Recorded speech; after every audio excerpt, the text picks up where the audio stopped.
जय हिंद साथियों, मैं मनोज सिंह स्वागत करता हूं आपके अपने YouTube channel marathon agriculture classes पर। साथियों, कृषि प्राविधिक सहायक एजीटीए के लिए चल रही हमारी महत्वपूर्ण सीरीज लक्ष्य बेस्ड सीरीज का आज भाग 3 आपके सामने प्रस्तुत है। आशा है यह सीरीज आपको काफ़ी पसंद आ रही होगी। दोस्तों, आइए देखते हैं आज के सीरीज का पहला प्रश्न। पहला प्रश्न दोस्तों आपके सामने परीक्षा की दृष्टि से बहुत ही महत्वपूर्ण प्रश्न नंबर 1। कृषि विज्ञान केंद्र KVK की स्थापना किस समिति की सिफारिश पर हुई? ऑप्शन ए स्वामीनाथन समिति, ऑप्शन बी शिवरमन समिति, ऑप्शन सी मोहन सिंह मेहता समिति, ऑप्शन डी अशोक मेहता समिति। दोस्तों, KVK की स्थापना यह ऑप्शन सी मोहन सिंह मेहता समिति के आधार पर होती है। किसके आधार पर दोस्तों? मोहन सिंह मेहता समिति के आधार पर KVK की स्थापना होती है। कब होती है दोस्तों? KVK की स्थापना 1974 में। कब दोस्तों? 1974 में पांडिचेरी, और पांडिचेरी का नया नाम क्या हो गया है अब? पुदुचेरी। तो पांडिचेरी या पुदुचेरी जो भी आ जाए आपको सही आंसर लगा देना है। दोस्तों, टोटल KVK अगर आपसे पूछ लिए जाएं कि इस समय टोटल KVK कितने हैं, तो दोस्तों टोटल KVK इस समय है आपके 731 पूरे भारत में 731 KVK हैं। और उसमें सबसे ज़्यादा KVK कहाँ पर है? सबसे ज़्यादा KVK आपके यूपी में है। क्या दोस्तों? सबसे ज़्यादा KVK आपके यूपी में है। मोस्ट इंपॉर्टेंट कितने हैं? 89 सबसे ज़्यादा। कभी कभी आपसे प्रश्न पूछ लिया जाता है कि यूपी जो है किस जोन में आता है KVK? तो दोस्तों यह अटारी जोन 3 में आता है। किसमें दोस्तों? अटारी जोन 3 बहुत ही महत्वपूर्ण है। अटारी जोन 3 में। अटारी जोन 3 का कभी कभी आपसे मुख्यालय भी पूछा जाता है कि इसका मुख्यालय क्या है? तो अटारी जोन 3 का मुख्यालय आपका है कानपुर। क्या दोस्तों? कानपुर। एक प्रश्न दोस्तों TGT में पूछा गया था कि KVK की सफलता का श्रेय किसे दिया जाता है? तो अगर सफलता आ जाए कि सफलता KVK की सफलता के लिए श्रेय किसको दिया जाता है, उसको सही आंसर हो जाएगा चंद्रिका प्रसाद। क्या दोस्तों? चंद्रिका प्रसाद। बहुत ही महत्वपूर्ण। KVK से पूरी जानकारी आपके पास। हमारा प्रश्न था कि कृषि विज्ञान केंद्र KVK की स्थापना किस समिति की सिफारिश पर हुई? उसका सही आंसर हो जाएगा ऑप्शन सी मोहन सिंह मेहता समिति। आशा है प्रश्न आपको समझ में आया होगा। चलते हैं अगले प्रश्न की ओर। अगला प्रश्न दोस्तों आपके सामने प्रश्न नंबर 2, बहुत ही महत्वपूर्ण प्रश्न। चावल की PRS10 किस्म है? ऑप्शन ए बासमती चावल की प्रथम संकर किस्म, ऑप्शन बी विश्व का जादुई धान, ऑप्शन सी भारत का जादुई धान, ऑप्शन डी चावल की प्रथम संकर किस्म। दोस्तों, चावल की PRS10 किस्म यह बासमती चावल की प्रथम संकर किस्म है। किसकी दोस्तों? बासमती चावल की प्रथम संकर किस्म। बहुत ही महत्वपूर्ण। देखते हैं इन ऑप्शनों को। विश्व का जादुई धान, विश्व का जादुई धान है आपका IR8। क्या दोस्तों? IR8 कब विकसित की गई थी यह किस्म? यह किस्म आपकी विकसित की गई थी 1966 में। भारत का जादुई धान कौन सा है? भारत का जादुई धान है जया। Most important. यह कब विकसित की गई थी? 1968 में। दोस्तों देखते हैं उन ऑप्शनों को। चावल की प्रथम संकर किस्म, चावल की प्रथम संकर किस्म है आपकी TN1। इसे ट्राइचिंग नेटिव 1 के नाम से जाना जाता है। किसने बनाया था? YL पिंग, युवान लॉन्ग पिंग इनका पूरा नाम है। ताइवान। अगर ताइवान ऑप्शन में नहीं आता है तो हम उसका आंसर मान लेंगे चाइना। कब? 1964 में। बहुत ही महत्वपूर्ण। दोस्तों हमारा प्रश्न था कि चावल की PRS10 किस्म है, उसका सही आंसर हो जाएगा ऑप्शन ए बासमती चावल की प्रथम संकर किस्म। चलते हैं अगले प्रश्न की ओर। अगला प्रश्न दोस्तों आपके सामने बहुत ही महत्वपूर्ण, अफ्लाटॉक्सिन नामक हानिकारक पदार्थ पाया जाता है। ऑप्शन ए महुआ में, ऑप्शन बी बाजरा में, ऑप्शन सी मूंगफली में, ऑप्शन डी टमाटर में। दोस्तों अफ्लाटॉक्सिन नामक हानिकारक पदार्थ यह मूंगफली में पाया जाता है। किसमें दोस्तों? मूंगफली में पाया जाता है। मूंगफली के कड़वेपन के लिए यह उत्तरदायी है और यह एक क्या होती है? फफूंद होती है। क्या दोस्तों? फफूंद। अफ्लाटॉक्सिन क्या होती है? फफूंद होती है। जो मूंगफली या आप खाते हैं, दाने खाते हैं मूंगफली के, और उसमें कड़वाहट आती है, वो अफ्लाटॉक्सिन के कारण ही आती है। दोस्तों आइए देखते हैं यह अफ्लाटॉक्सिन जो है किस फफूंद के कारण होती है। तो यह एस्परजिलस, क्या दोस्तों? एस्परजिलस फ्लेवस, एस्परजिलस फ्लेवस नामक एक फफूंद होती है, इसी के कारण होती है। देखते हैं ऑप्शनों को। महुआ, महुआ और इसी के साथ साथ आपका आ जाए रिचका, महुआ या रिचका, दोनों में ही हानिकारक पदार्थ क्या कौन सा पाया जाता है? महुआ और रिचका दोनों में ही हानिकारक पदार्थ आपका पाया जाता है सेपोनिन। क्या दोस्तों? सेपोनिन। बाजरा में हानिकारक पदार्थ, बाजरा में हानिकारक पदार्थ आपका पाया जाता है ऑक्जेलिक अम्ल, OAA या ऑक्जेलिक अम्ल इसको कहा जाता है। टमाटर में, टमाटर में अल्फा टोमेटिन, क्या दोस्तों? अल्फा टोमेटिन हानिकारक पदार्थ पाया जाता है। हमारा प्रश्न था कि अफ्लाटॉक्सिन नामक हानिकारक पदार्थ पाया जाता है, उसका सही आंसर हो जाएगा ऑप्शन सी मूंगफली में, जो कि एक फफूंद के कारण होता है। और फफूंद का नाम क्या है? एस्परजिलस फ्लेवस। चलते हैं अगले प्रश्न की ओर। दोस्तों हमें उम्मीद है आपको यह सीरीज काफ़ी पसंद आ रही होगी। देखते हैं प्रश्न नंबर 4, प्रधानमंत्री फसल बीमा योजना के अंतर्गत रबी फसलों हेतु कितना प्रीमियम दे है? Option A 1.5%, option B 2%, option C 5%, option D 4%। दोस्तों प्रधानमंत्री फसल बीमा के अंतर्गत कितना रबी फसल के लिए 1.5% या 1.5% प्रीमियम दे होता है। दोस्तों देखते हैं इसकी शुरुआत कब होती है। प्रधानमंत्री फसल बीमा योजना की शुरुआत होती है 18 फरवरी, कब दोस्तों? 18 फरवरी 2016 में। बहुत ही महत्वपूर्ण, कभी कभी आपसे इसकी थीम पूछ लेता है कि इसकी थीम क्या है। तो हम प्रधानमंत्री फसल बीमा योजना की अगर थीम देखेंगे तो थीम इसकी है एक राष्ट्र, क्या दोस्तों? एक राष्ट्र एक योजना। बहुत ही महत्वपूर्ण है ये, एक राष्ट्र एक योजना। लेकिन इन्होंने प्रीमियम के लिए भी एक थीम बनाई थी, तो देख लें तो इसको भी कि प्रीमियम के लिए थीम क्या है। ये भी बहुत महत्वपूर्ण है। प्रीमियम के लिए आपकी थीम है एक मौसम एक दर। क्या दोस्तों? एक मौसम एक दर।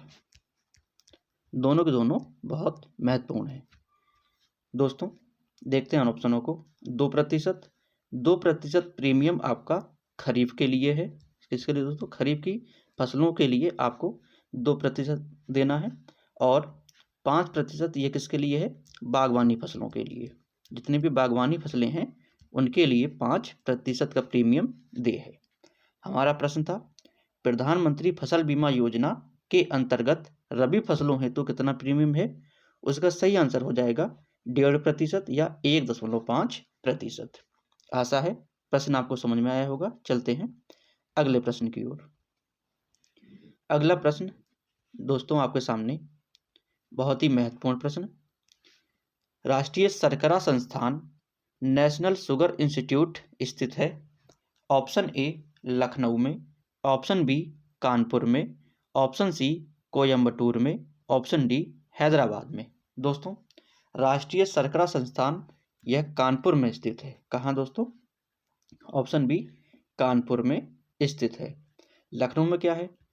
लखनऊ में दोस्तों Indian Institute of Sugar Cane Research, IISR, Indian Institute of Sugar Cane Research कहाँ पर है? लखनऊ में है।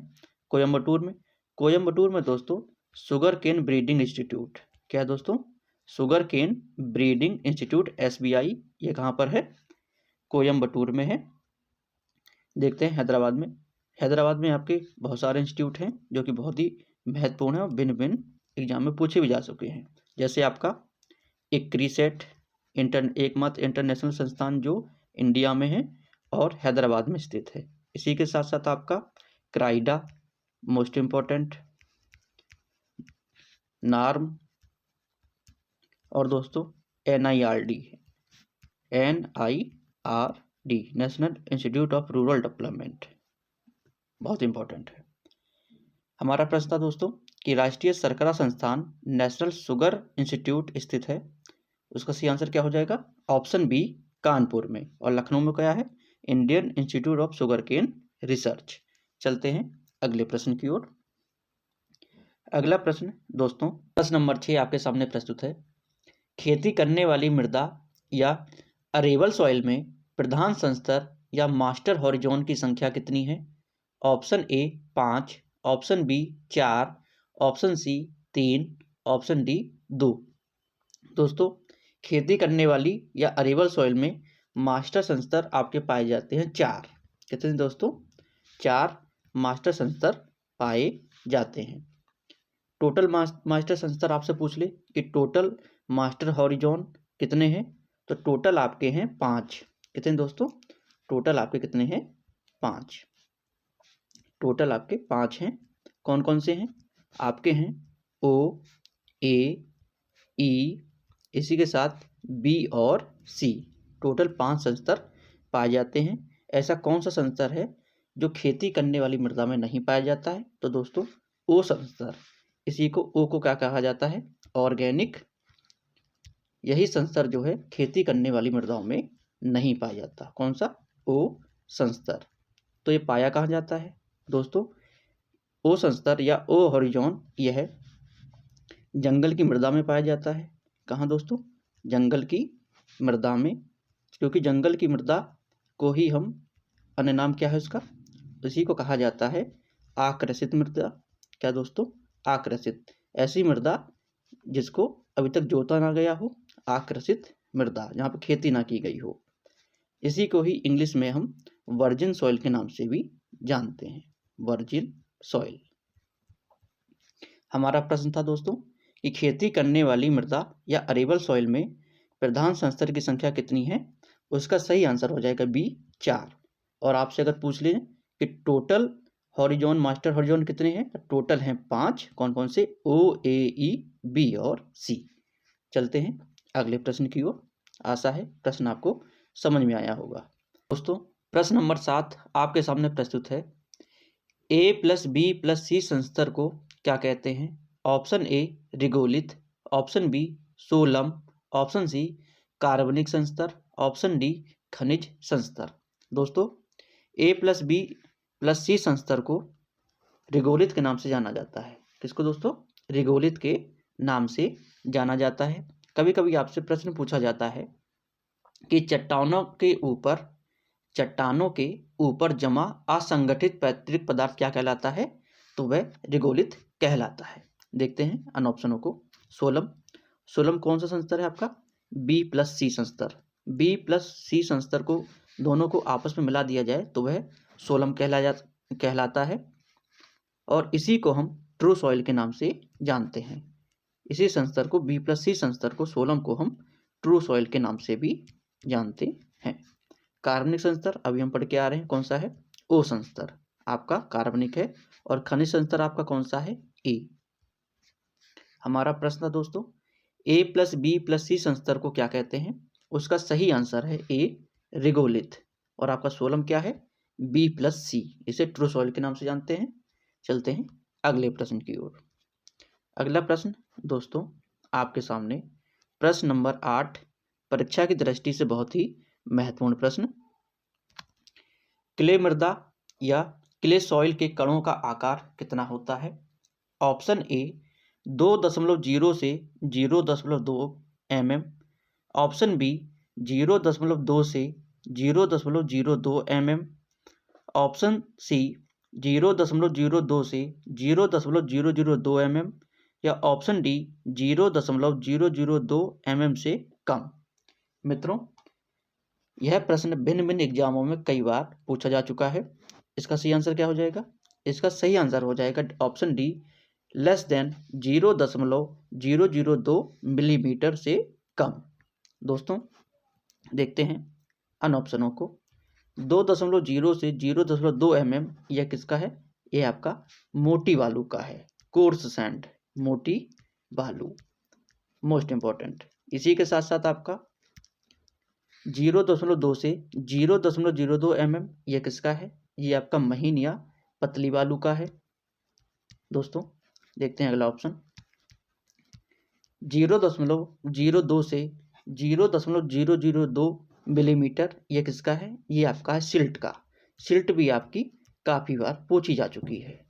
हमारा प्रश्न था कि क्ले मृदा या क्ले सॉइल के कणों का आकार कितना होता है? उसका सही आंसर हो जाएगा 0.002 mm से कम, या इसे ही हम लेस देन 0.002 मिलीमीटर के नाम से भी जानते हैं।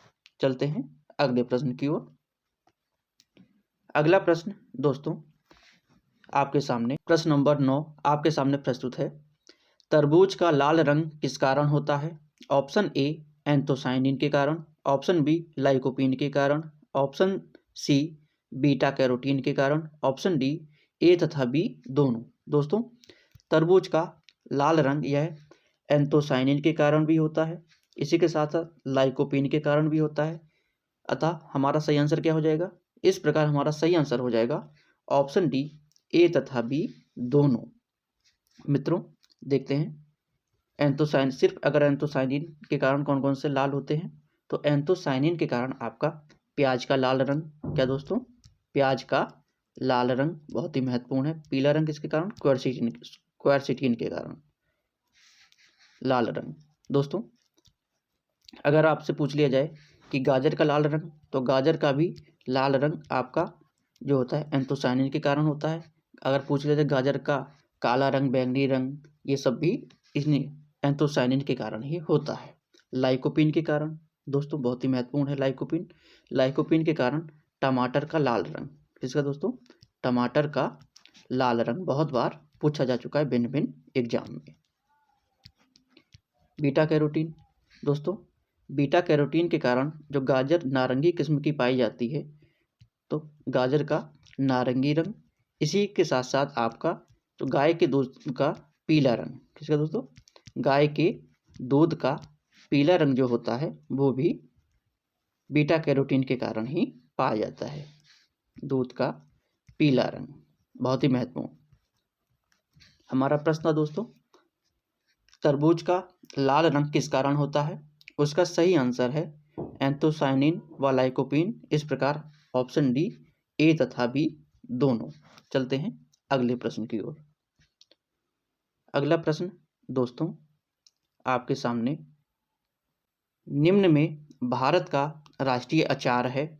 ऑप्शन ए नींबू का अचार, ऑप्शन बी खीरे का अचार, ऑप्शन सी गाजर का अचार, ऑप्शन डी आम का अचार। दोस्तों, निम्न में भारत का जो राष्ट्रीय अचार है वह है आपका नींबू का अचार, बहुत ही महत्वपूर्ण। नींबू का अचार जो है वह भारत का राष्ट्रीय अचार है। देखते हैं आन ऑप्शनों को। खीरे का अचार, खीरे का अचार यह विश्व में सबसे ज़्यादा खाया जाता है। अगर विश्व की बात करें तो विश्व में सबसे ज़्यादा खीरे का अचार, और भारत का राष्ट्रीय अचार कौन सा है? नींबू का अचार।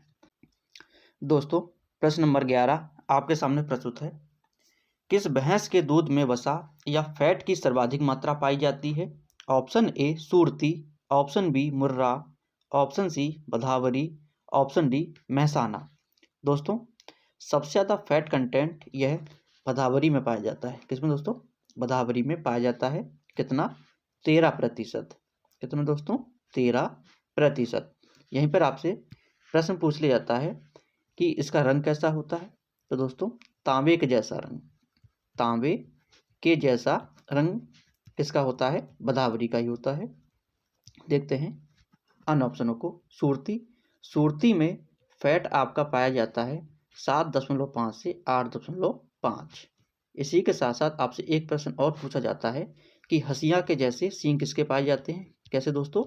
हंसिया के आकार के, हंसिया के आकार के सींग किसके पाए जाते हैं? यह भी आपका सुरती के ही पाए जाते हैं। मुर्रा, मुर्रा जो है भारत में सबसे ज़्यादा दूध देने वाली नस्ल है। इसी के साथ साथ उत्तरी भारत की भी सबसे ज़्यादा जो दूध देने वाली नस्ल है।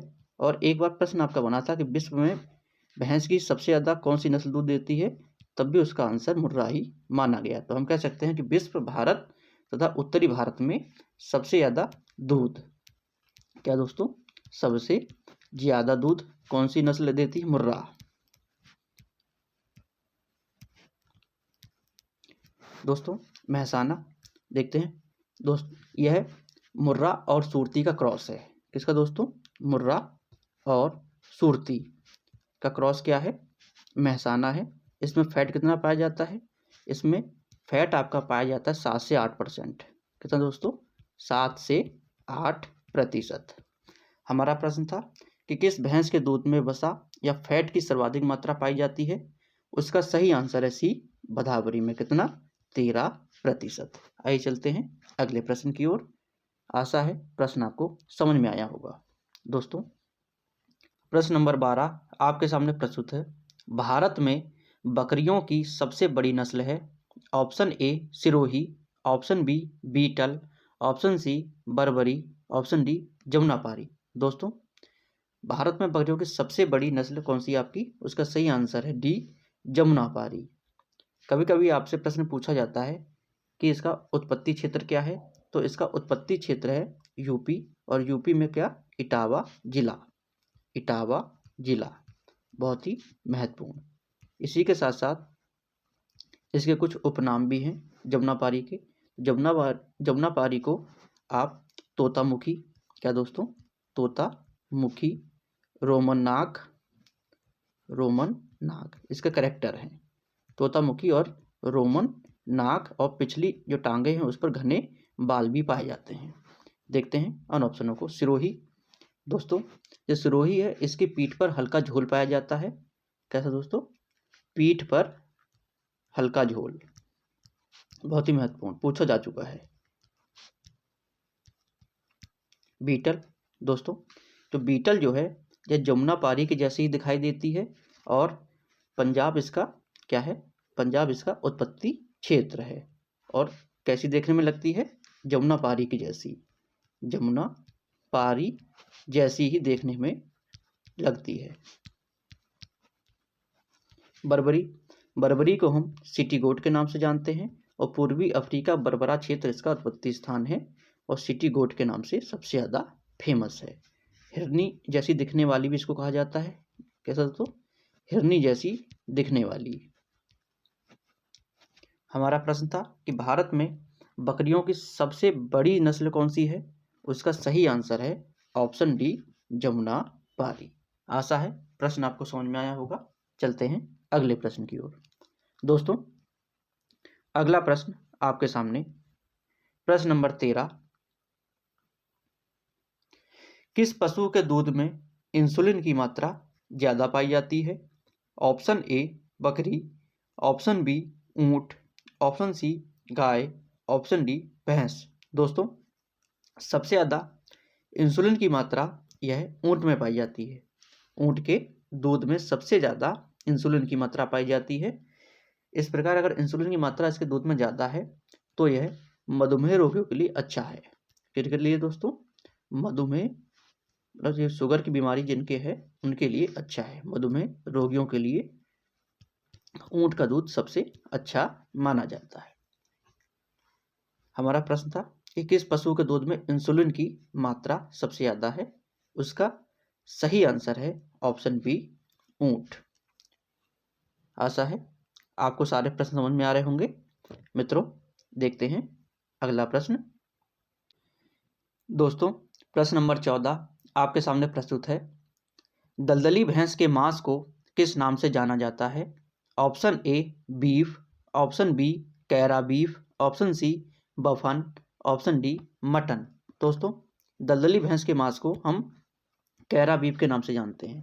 किसके नाम से दोस्तों? कैरा बीफ के नाम से जानते हैं। कभी कभी आपसे प्रश्न पूछा जाता है कि दलदली भैंस के क्रोमोजोम नंबर कितने होते हैं?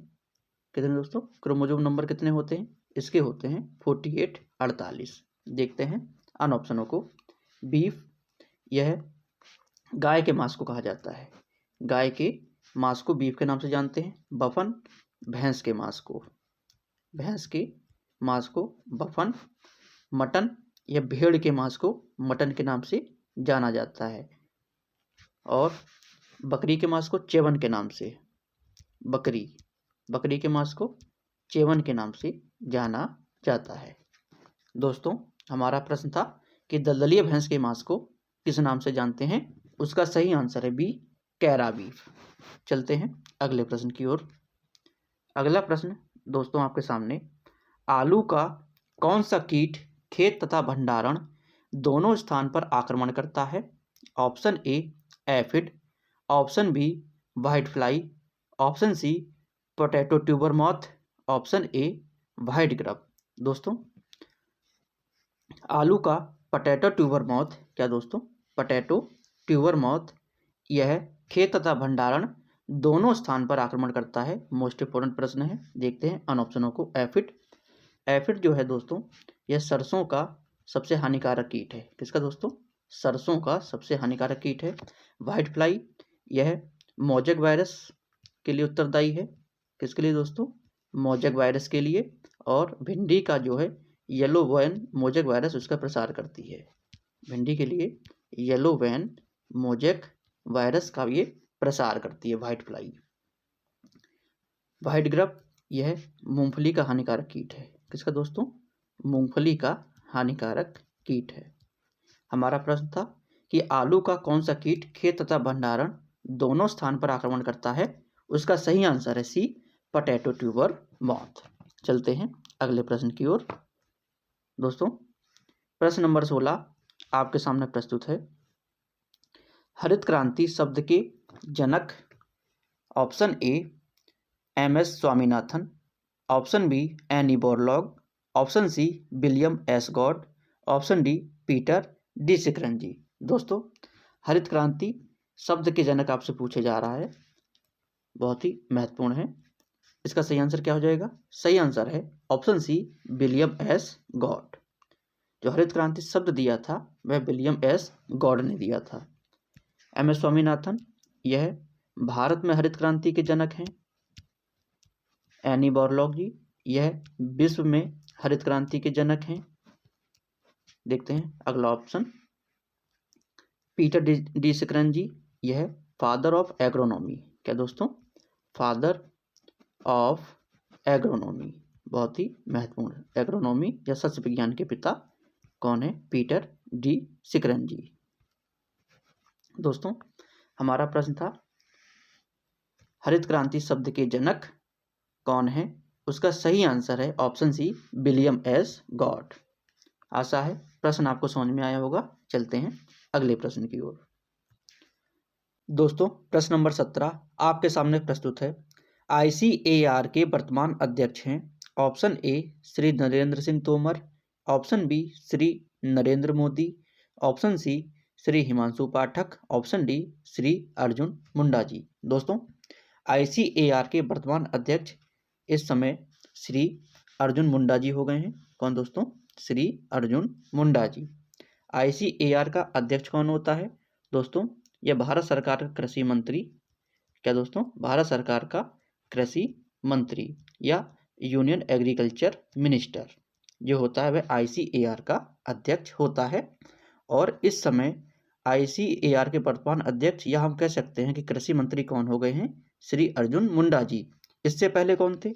इससे पहले थे श्री नरेंद्र सिंह तोमर, जिन्होंने अभी फिलहाल में इस्तीफा दे दिया है। इस कारण अर्जुन मुंडा जी को कृषि मंत्री बनाया गया है। दोस्तों, देखते हैं ऑप्शनों को। नरेंद्र मोदी जी, यह नीति आयोग के अध्यक्ष हैं। किसके दोस्तों? नीति आयोग के अध्यक्ष, बहुत ही महत्वपूर्ण, नीति आयोग। हिमांशु पाठक जी, हिमांशु पाठक जी यह ICAR के DG हैं, डायरेक्टर जनरल।